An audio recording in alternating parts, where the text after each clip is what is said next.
Ağdərə rayonunun Suqovuşan qəsəbəsində bıçaqlanma faktı qeydə alınıb. Doğru Xəbər Azərbaycan məlumatına görə rayon sakini Vətən müharibəsi qazisi Sadiq Məhərrəmov bıçaqlanıb. İlkin məlumata görə hadisəni onun həmyerlisi törədib. Bıçaqlanmaya səbəb onlar arasında baş verən mübahisə olub.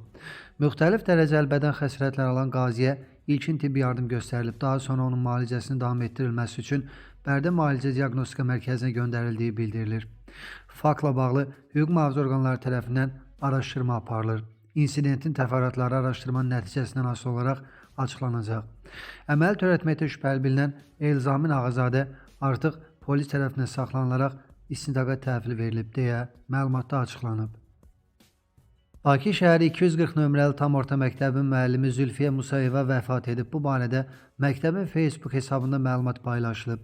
Zülfiyə Musayeva məktəbdə Azərbaycan dili müəllimi kimi fəaliyyət göstərilmiş. Onun hansı səbəbdən öldüyü haqqında isə məlumat verilməyib.